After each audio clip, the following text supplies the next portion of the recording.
starring Lee Marvin.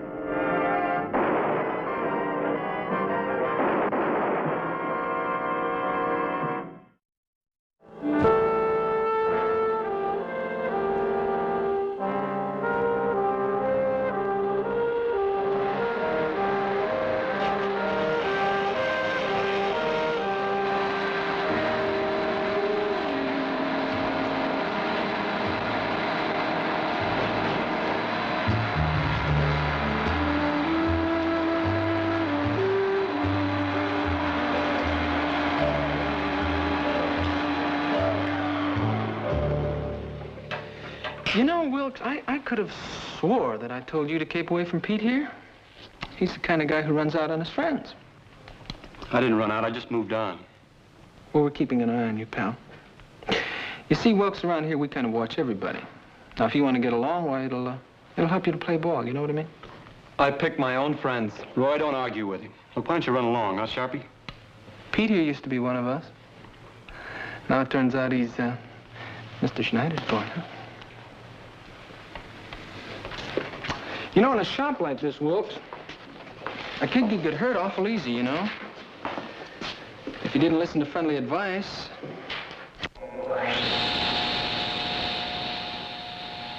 You know what I mean? Look, why don't you leave him alone? I can take care of myself, Pete. You can, huh? All right, fellas. Show him.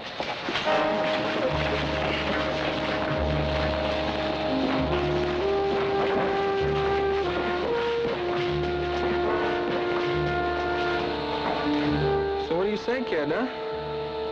Write you out a little policy? $5 a week and, you got no trouble. Drop dead!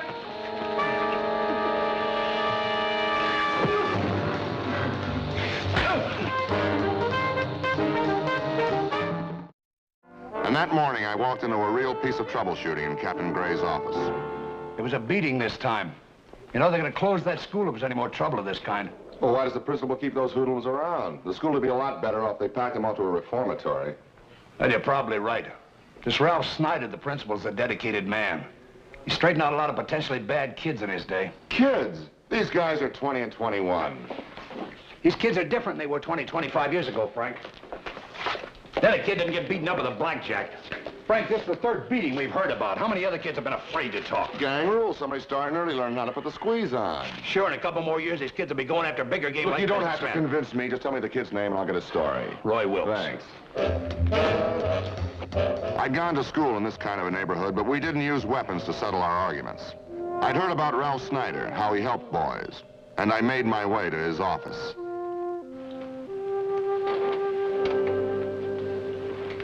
Surely, Roy, you must know who hit you. They came at me from behind. Look, nobody could work your face over with a blackjack without seeing them. But if I knew, I'd tell you. Was it Nick Sharples? Nick's behind most of our trouble here. All the boys call him Sharpie. I haven't been able to help him too much. Well, Wilkes, was it Sharpie? What was he trying to do, scare you? Trying to get you to pay off, what? Look, officer, I don't want any trouble. I want to stay in this school. Now, will you leave me alone, please? Okay, Wilkes, but you're making a big mistake. You may go, Roy. A good boy. You've come a long way. Mr. Snyder, I realize that you believe there's good in every boy, but the time has come to clamp down on Sharpie and the boys like him. I've tried my best to change them. What bothers me is they leave school and just go on from bad to worse. They don't want to learn a trade. They're just using the school to practice their little rackets until they graduate to the big time. Maybe you're right, but I don't believe it. I try to reason with them, show them a better way of living. I even think I'm beginning to make some progress. There is no reasoning with guys like Sharpie. You've got to stop them before they hurt you. Mr. Snyder, is it possible that blackjack was made right here in the school? I never thought of that. Yes, I guess it's possible. Maybe I better find out, huh?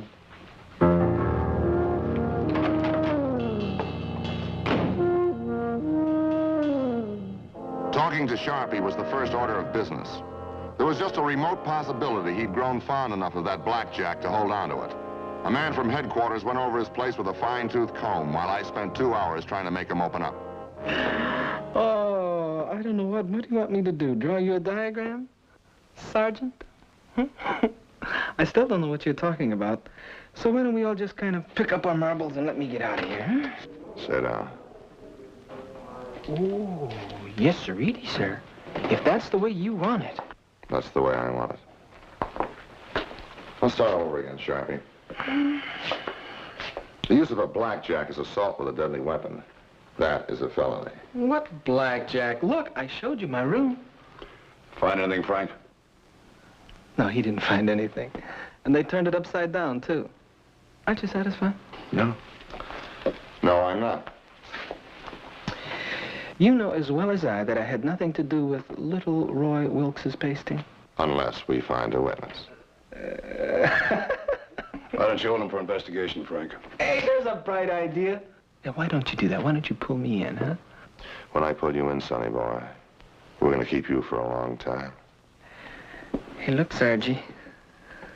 I'm shaking like a leaf. All right, you. Out. I'm hip. Daddy. Well, those other boys in that school will be more cooperative. Yeah. Hey, Sergeant. That's what you think.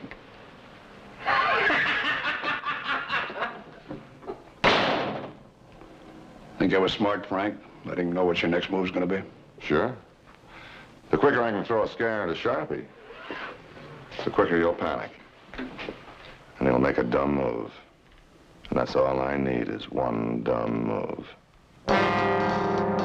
I hope to find Pete Marashi, one of Mr. Snyder's honor students, at the gas station where he worked part-time. But when I got there, he'd already left to pick up his girl. She worked in a music shop. I decided to take a chance on catching up with him there. Would you mind turning that thing off?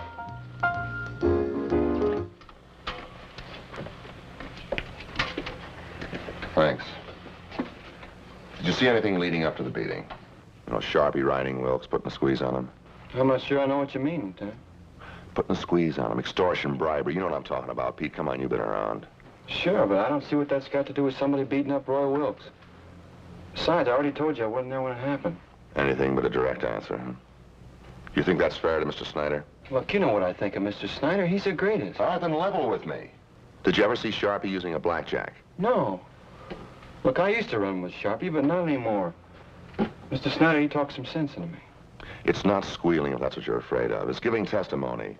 Where would the police be if people were afraid to talk? Who said I was afraid? You don't have to explain to me, Pete. I've been scared before. I'm not scared of anybody. Hi, Pete, I'm ready. This is Irene Hansen. I'm Lieutenant Ballinger. Lieutenant Ballinger. The police department. Police, is there anything wrong? Well, Pete's not in any trouble, if that's what you mean. No, it's nothing, Irene. Come on. Oh, wait a minute. What is it, Lieutenant? Well, Pete will tell you. He doesn't seem to like the law very much.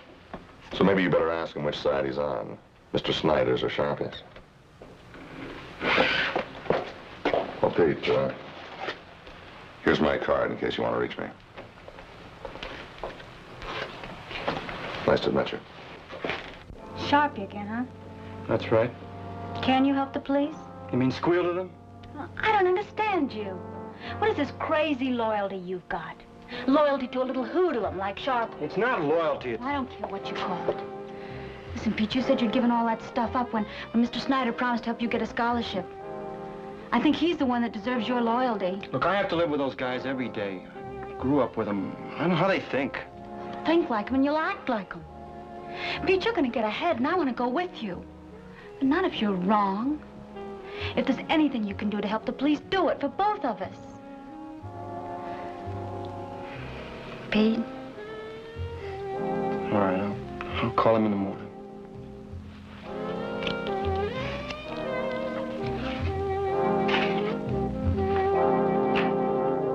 Early next morning, I reported for duty. The captain had already been filled in on my progress, all heck of it. Morning, Frank. Boss? Here, Pete Marashi wasn't too cooperative yesterday. Thought he and Snyder were so close. He's still living by the code those kids go by, but he's a good kid, basically. He'll come around. Mm-hmm. I know you want to get out that school, so go ahead, huh? Right. Hey, wait a minute. We haven't flipped for the coffee? Oh. You call. Heads. Oh, not again. You've been doing that to me all week.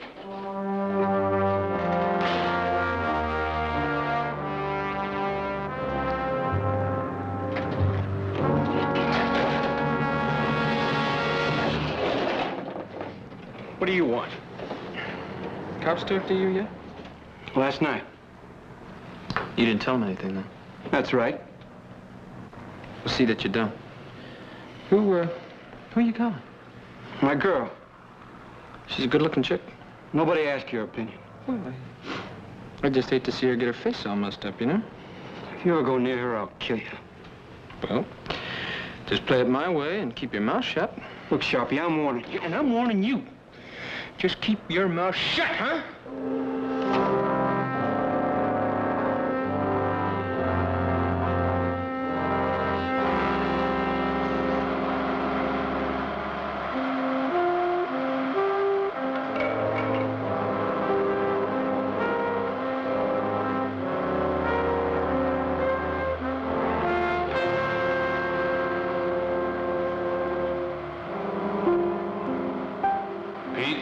See you up in my office. Yes, sir.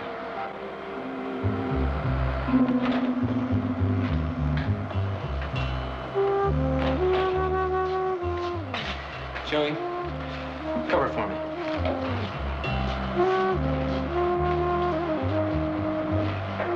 Would you check this, sir? Pete, I'm banking on you. You don't owe anything to the hoodlums in this school. Look how you've made good. You might have gone their way, but you didn't. I can't tell you how much it means to me every time a boy like you takes a step forward. The achievements of my students are the only measure of my success or failure here. Please, sir, can I go back to my class now? Is that all, Pete?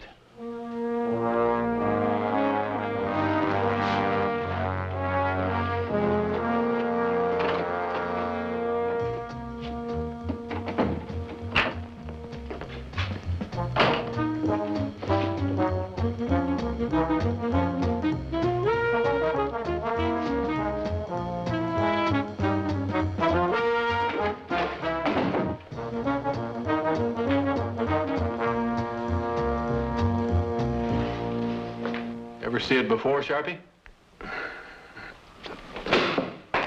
You don't scare me. Did you make that thing? Could you prove it? Put it back on my desk. Put it back on my desk. Oh, Mr. Schneider, you kill me. You know that? Give me that. Look, why don't you come over here and get it, huh? Come on. Give me that.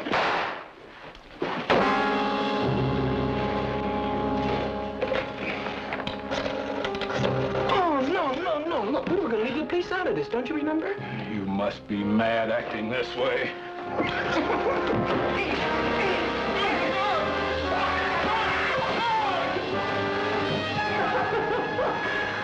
Right if you get work, Mr. Schneider, huh?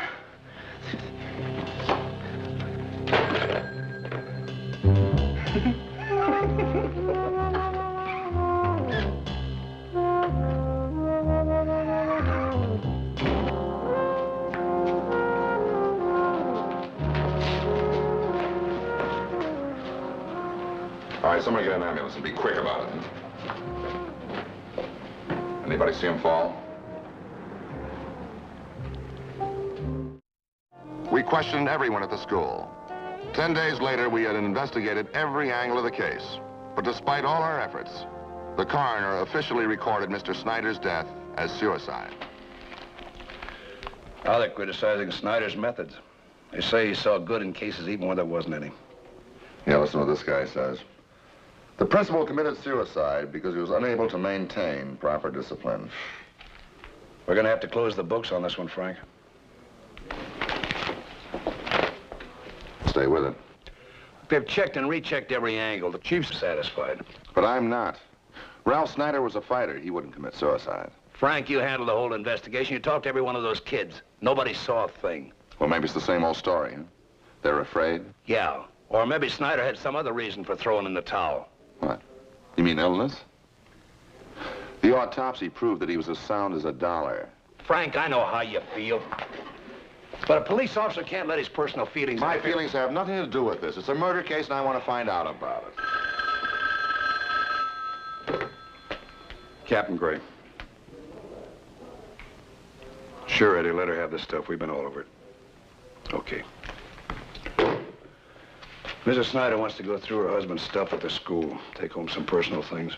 Sure. Maybe she can use some help, huh? All right, Frank, go ahead.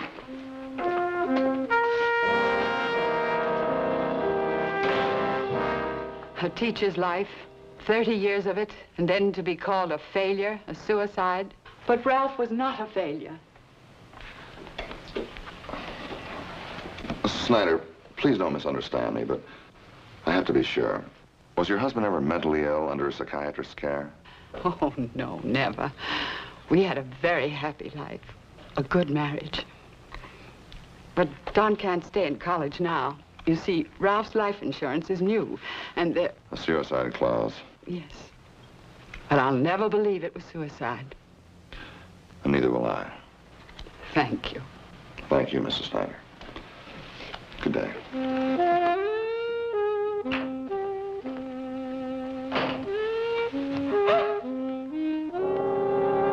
After my Mrs. Snyder, I'd figured the real answer was hidden somewhere among the boys at the school.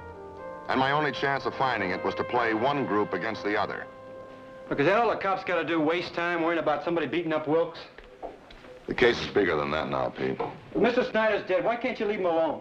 Supposing I were to tell you that I thought he was murdered. Murdered? Yeah. The end result of everything that's happened in that school.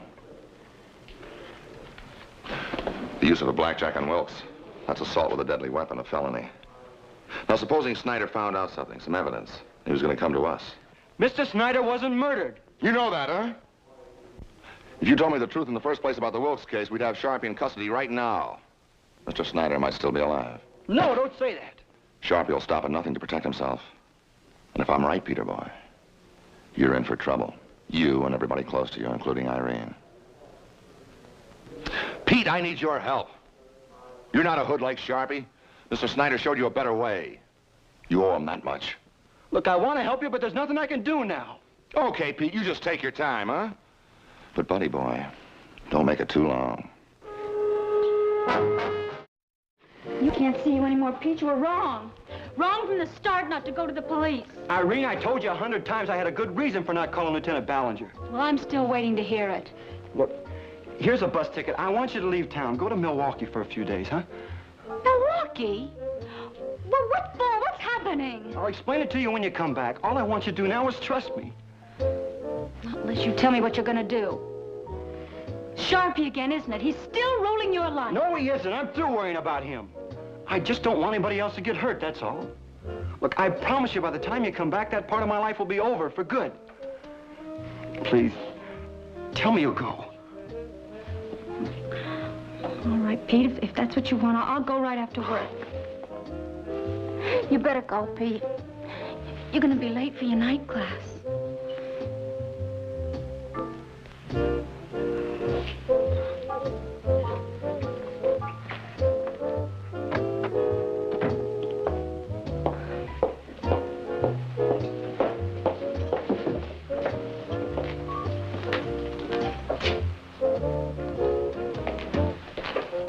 Pete was afraid of something, but I didn't know what. Maybe he'd been threatened. He knew the danger in Sharpie. I worked until after dark trying to find Sharpie, but no luck. I wanted a tail put on him in case he was afraid of Pete, or something Pete knew.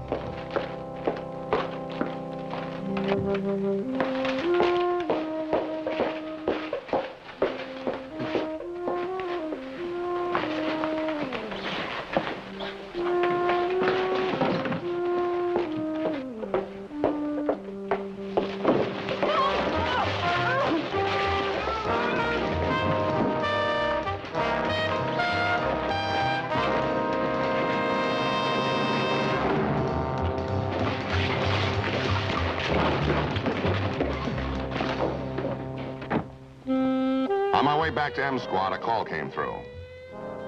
And suddenly some pieces of the jigsaw puzzle began to fit together. Irene Hansen was in the county hospital, an assault and battery victim. There were 3 or 4 of them that came into the shop. One of them grabbed my purse and the other one started hitting me. I got to a telephone. I don't remember anything until I woke up here. Did you recognize any of them? Mm-hmm. One of them grabbed my purse and looked in it to be sure there was a bus ticket. Pete had just given it to me. He wanted me to go visit my sister in Milwaukee for a few days. Pete's been holding out on me from the very beginning, hasn't he? He was afraid to call you because of me. I know that now. That's why he wanted me to get out of town. Well, if he wanted you to be safe, why isn't he here with you now? The hospital's been trying to contact him. He was due at school for a night class. If anything happens to him now... Just leave the worrying to me.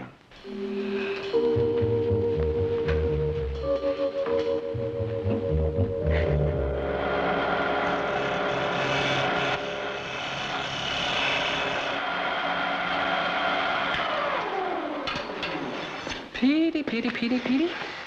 You just would not listen to me when I told you not to go to the police, now would you?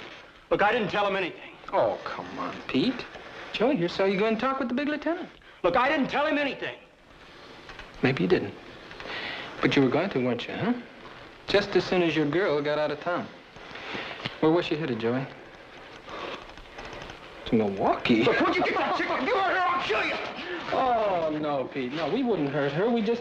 We mussed her up a little bit, you know what I mean? Oh, I was gonna level with you tonight. Let you have a chance to give yourself up. They're gonna get you, Sharpie. They're gonna get you for killing Mr. Snyder. Oh, Pete, how you talk. You were the last one to go in his office, and a few minutes later, he was dead. Grab him! Hold it! I don't want him marked up. You know, if I could make one of these look like an accident once before, Pete, I ought to be able to do it again, huh? Come on, bring him over. Hold it! Hold it, somebody cut the power. That's right, Sharpie. Somebody has cut the power.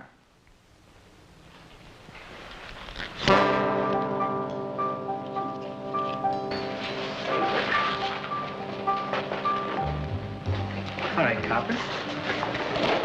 Come on in and get me. I'm gonna get you, Sharpie. Come on, you big fat mouth lieutenant. Why don't you come in here and get me? How nice.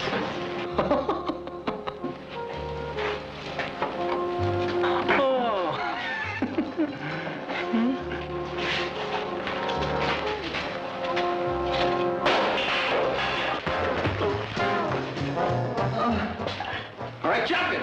Don't just stand there. I said jump him. All right. All right.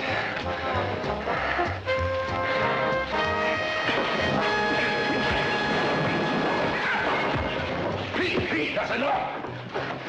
I was coming to see you in the morning after Irene got out of town. Yeah, I know. Call headquarters and tell them to send a squad. Come on, yeah. Chairs behind your back here. All right, the rest of you guys get up along this table. Put your hands on it, keep your legs spread apart and back. Sharpie and his gang went to prison. Now the city is tearing down the slums. Soon, better housing in Chicago will help give better breaks to other boys growing up here.